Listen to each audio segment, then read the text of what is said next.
Shout out, good morning guys. Dito na naman tayo ngayon sa Bulan Fishport para mag-update po tayo ng tamban. Ayan po, maraming huli. Pagkatapos ng bagyong Karina, nagsilautan uli ang ating mga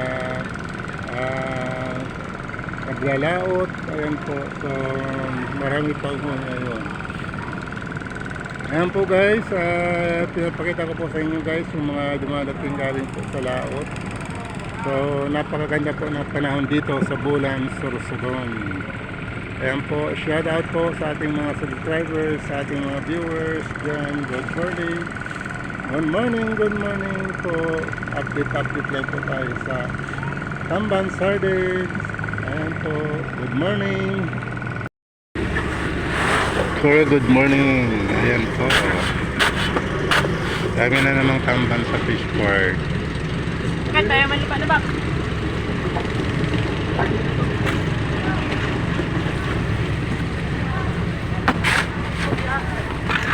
Shout out. Good morning.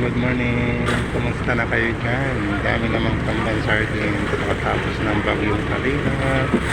Ayan po, dumami po ang tamban. Okay. Ayan, dito na tayo sa Bulan Fishport. So marami na talagang huli ng tamban. Ayan, so may paparating po na ayan po guys, dami talaga ng impact ngayon. So after ng Karina, bagyo ito, dumami na naman po ang tamban. Bumalik pero pa po sa dati.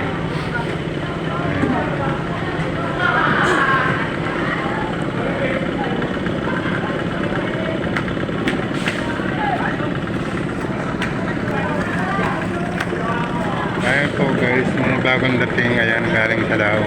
Ang dami na namang kargaw. Talagang marami na huli ng tamban kasi nga po ang ganda-ganda na ng panahon. Ayan, tapos ng Karina, ang bagyo na.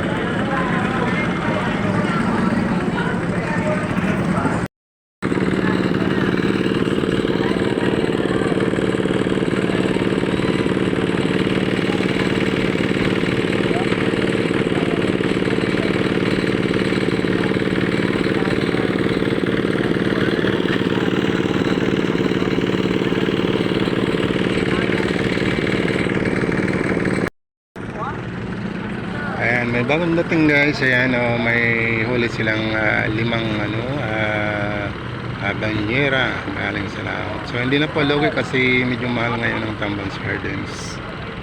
Ayan po guys. Shout out guys. Good morning.